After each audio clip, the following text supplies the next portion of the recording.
আসসালামু আলাইকুম রহমতুল্লাহি ওবরকাতু ইন্নাল হামদুলিল্লাহ ওয়াসসালাতু ওয়াসসালামু আলা রাসূলিল্লাহ ওয়া আলা আলিহি ওয়া আসহাবিহি ওয়া মান ওয়ালা।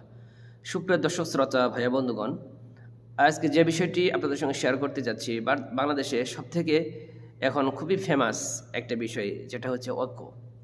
আমরা যারা ইসলামী ঘরানার মানুষ, ইসলাম ধর্ম ফলো করার চেষ্টা করি, তাদের ভিতরে সবথেকে এখন বর্তমানে জোরালোভাবে একটা বিষয় আমরা উপলব্ধি করতে পারতেছি, সেটা হচ্ছে ঐক্য। আমাদের ইসলামী ঐক্য প্রয়োজন। আসলেই ঐক্যের ডেফিনেশনটা কি, এটা আমরা কিভাবে একে অপরের সঙ্গে ঐক্য করতে পারি, আর বাংলাদেশের প্রেক্ষাপট অনুপাতে আমরা ঐক্যের ডেফিনেশনটা আসলে কেমন হওয়া উচিত। আমরা ঐক্যের বিভিন্ন দেশের কালচার অনুপাতে ঐক্যের ডেফিনেশন আলাদা আলাদা হতে পারে, এটা স্বাভাবিক বিষয়। কিন্তু বাংলাদেশের কালচারে ঐক্যটা কেমন হওয়া উচিত বা কেমন হওয়া প্রয়োজন। বাংলাদেশের এমন একটা জায়গা যেখানে দেখবেন যে আপনার ভালো মন্দ সব কিছুরই উর্বর ভূমি। আপনি আজকে নিজেকে যদি ইমাম মাহাদি দাবি করেন, দেখবেন যে আগামীকালের ভিতরে আপনি 1000 ফলোয়ার পেয়ে যাবেন। এটা বাংলাদেশের দেখা যাচ্ছে ভালো মন্দ, শিরক বিদআতের, সুন্নাহ এবং সব কিছুরই একটা উর্বর ভূমি আপনি বাংলাদেশ মনে করতে পারেন। এজন্য বাংলাদেশের একজন প্রখ্যাত আলেম দ্বীন তিনি বলেছিলেন যে বাংলাদেশ হচ্ছে উর্বর একটা জায়গা। আমি বলি যে বাংলাদেশের সব কিছুর উর্বর জায়গা। এজন্য বাংলাদেশের ঐক্যের জন্য কি কি প্রয়োজন, এটা কি আমরা যারা ঐক্যের স্লোগান দেই, ঐক্যের ডেফিনেশন যেটা আসলে আমরা জানি বা পড়ি, এটা কি এখানে এনাফ? আসলে দেখবেন যে বাংলাদেশে যারা আমরা ঐক্য করি, সেটা দেখবেন যে তারা যার যার অবস্থান থেকে তার নিজের দলের দিকে ডাকে ইসলামের নাম দিয়ে। ইসলামের নাম দিয়ে তারা যার যার নিজের দলে ডাকে, যদিও তাদের উদ্দেশ্য ভালো, আলহামদুলিল্লাহ। দেখবেন যে একটা টেবিলের ভিতরে তারা টেবিলে 4 কোণায়, এক্সাম্পল যে 4 কোণায় 4টা ইসলামী দল, তারা চার কোণা থেকে 4 জায়গা থেকে তারা নিজেদের দিকে ডাকতেছে, আসো ইসলামের দিকে আসো, আসো ইসলামের দিকে আসো। 4 কোণা থেকে 4জন বা 4টা দল ডাকতেছেন, সবাই কিন্তু ইসলামের দিকেই ডাকে। কিন্তু এই ডাকাটা কি, 4 দিক থেকে ডাকাটা কি আসলে এটা ঐক্যের জন্য এটা ভালো বা ফলপ্রসূ হবে? আমার মনে হয় কখনোই হবে না। আমরা যদি এটা এভাবে যদি আমরা একটু সাজাই, যে টেবিলের মাঝখানে বা সেন্টার পয়েন্টে যদি আমরা একটা বিষয় দাঁড় করাই, যদি সবাইকে বলি যে আমরা যার যার অবস্থান থেকে টেবিলের সেন্টার পয়েন্টে আসি, আসার পরে যে বিষয়গুলো আমাদের এবং একে অপরের মাঝে মিল রয়েছে, সেগুলো নিয়ে আমরা আলোচনা করতে পারি, আলোচনা করা উচিত। তার কারণ আমরা তো মুসলিম, আমরা একে অপরের সঙ্গে কথা বলতে পারবো, আড্ডা দিতে পারবো, চা খেতে পারবো, সকলের ভালো মন্দ সুখ দুঃখ শেয়ার করতে পারবো, সব কিছু আমরা করতে পারি। কিন্তু ইসলামের ঐক্য নিয়ে আমরা কি কথা বলতে পারবো না? অবশ্যই কথা বলতে পারবো, কিন্তু আমাদের আসতে হবে সেন্টার পয়েন্টে। যার যার অবস্থান থেকে দলের দিকে বা ইসলামের নাম দিয়ে দলের দিকে ডাকে, এটা আসলেই কখনো ঐক্যের জন্য এটা শুভ নয়। আমাদের সেন্টার পয়েন্টে আসতে হবে। সেন্টার পয়েন্টে আসার পর আমরা কী নিয়ে আলোচনা করব, যেটা নিয়ে আলোচনা করতে পারি, সেটা হচ্ছে আল্লাহ সুবহানাহু ওয়া তাআলা আমাদেরকে জানিয়ে দিয়েছেন যে তাআলাউ ইলা কালিমাতিন সাওয়াইন বাইনানা ওয়া বাইনাকুম আল্লা না'বুদা ইল্লাল্লাহ। দেখবেন যে তাআলাউ ইলা কালিমাতিন সাওয়াইন বাইনানা ওয়া বাইনাকুম, এসে সে কথায় যে কথা তোমাদের সাথে আমাদের সাথে মিল রয়েছে, এসে সেই পথের দিকে, সেই কথার দিকে, সেই বাকির দিকে, যেটা তোমাদের মতদর্শের সাথে আমাদের মতদর্শে মিল রয়েছে। আগে মিল বিষয়গুলো নিয়ে আমরা একটু একে অপরের সঙ্গে কমিউনিকেশন করি না, আমরা যোগাযোগ করি একে অপরের যেগুলো মিল রয়েছে। মিলের প্রথম শর্ত কি? আল্লাহ না'বুদা ইল্লাল্লাহ, আমরা আল্লাহ ব্যতীত অন্য কারো ইবাদত করব না। এটা কি আমরা যারা ইসলাম ঘরানা, আমরা কি আল্লাহ সুবহানাহু ওয়া তাআলা ছাড়া অন্য কারো ইবাদত করি? আমি সেই দলের দিক কথা বলছি যারা মোটামুটি ইসলামকে ফলো করার চেষ্টা করে, শিরক এবং বেদাত থেকে নিজেকে মোটামুটি একটু বাঁচানোর চেষ্টা করে। তাহলে কি আমরা এই বিষয়গুলো আলোচনা করতে পারি? অত্যন্ত দুঃখের বিষয় হচ্ছে যে আমরা মানুষের ভিতরে একটা মানুষের সে ফুলফিল একটা মানুষ ভালো গুণ বা সব কিছু তার ভালো, এটা আপনার ভাবাটা একেবারে বোকামি। এটা কেউ ভুলের ঊর্ধ্বে না, ভুল থাকবেই মানুষের। একটা মানুষের ভিতরে হয়তো বা 10টা গুণের ভিতরে 8টা গুণ ভালো বা 2টা গুণ খারাপ, বা 8টা গুণ খারাপ 2টা গুণ ভালো। দেখা যাচ্ছে যে আপনি যদি আমাকে এই 8টা ভালো গুণকে আপনাকে ধামাচাপা দিয়ে রেখে 2টি খারাপ গুণটাকে আপনি হাইলাইটস করেন, এগুলো দিয়ে ঢালাওভাবে প্রচার করেন, দেখা যাবে যে আমার 8টা ভালো গুণ এটা আপনি ধামাচাপা দিয়ে রাখছেন। এর জন্য এইভাবে ঐক্য আসলেই সম্ভব নাই। একটা দলের ভিতরে ভালো খারাপ উভয়টাই থাকবে। এজন্য দেখবেন যে বাংলাদেশের এমন একটা আমরা মন মানসিকতার মানুষ যারা আলেম শ্রেণী, আত্মসমালোচনা করছি, দেখবেন যে একটা অনুষ্ঠান স্টার্ট হয় ওয়াতাসিমু বিহাবলিল্লাহি জামিআ ওয়া লা তাফাররাকু, এই আয়াত দ্বারা। কিন্তু দেখবেন অনুষ্ঠান শেষ হওয়ার আগেই তারা মতপার্থক্যের কারণে অনুষ্ঠান থেকে 2 দলে ভাগ হয়ে যায়। আসলে আমরা নিজে উপলব্ধি করতে পারি না।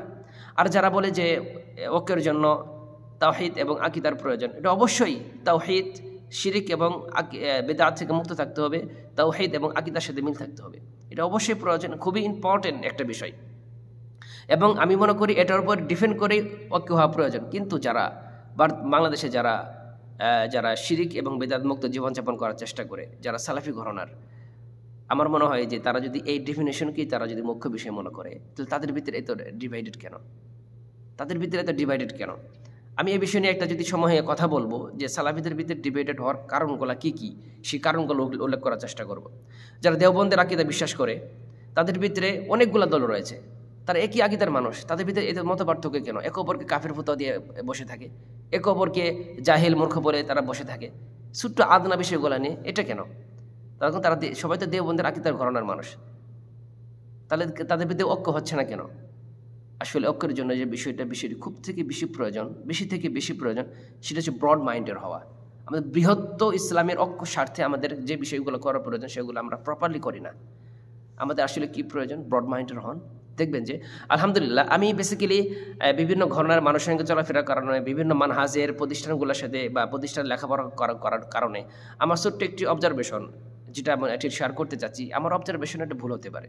আলহামদুলিল্লাহ আমার যারা উস্তাদ রয়েছেন, উস্তাদের মোস্ট অফ টাইম আমি যেখানে স্পেন্ড করেছি, সেটা যারা দেওবন্দির আকীদার মানুষ, তাদের উস্তাদদের সাথে আমি তাদের সংস্পর্শে থেকেছি। তারা আমার উস্তাদ, তারা অনেক ভালো মানুষ, তারা কোরআন হাদিস মানার চেষ্টা করেছে, যত সম্ভব তারা কোরআন হাদিসের সংস্পর্শে থাকার চেষ্টা করেছে। তাদের জন্য দোয়া করি আল্লাহ তাআলা তাদেরকে দুনিয়া আখিরাত উভয় জগতে তাদের ভালো রাখুন, আমিন। কিন্তু দেখবেন যে তাদের অবজারভেশনে বা আমার ছোট্ট একটি অবজারভেশন, সেটা হচ্ছে সালাফি এবং দেওবন্দি যারা কোরআন হাদিস মানার চেষ্টা করে তাদের সাথে 80% মিল রয়েছে। আর যদি আমরা ব্রড মাইন্ডের হই, আরেকটু কাছাকাছি আসতে পারে, দেখবেন যে বাকি 10% আমরা মিল পাবো। কিন্তু মিল হবে না বাকি 10% আমরা কখনোই মিল পাবো না।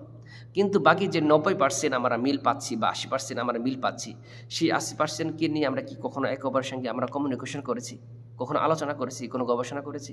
কিন্তু আমরা এই 10% 20% নিয়েই আমরা একে অপরের সঙ্গে আমরা দূরত্ব তৈরি করে ফেলেছি। যেগুলো বিষয়গুলো মিল নেই সেগুলো আমরা বিভিন্ন মাহফিলে, বিভিন্ন ফেসবুকে, বিভিন্ন ভিডিওতে আমরা এগুলোকে হাইলাইটস করি, যার কারণে দেখা যায় যে 80% যে মিল রয়েছে সেই মিল বিষয়গুলো আমরা মনে হয় যে এগুলো মনে অমিল।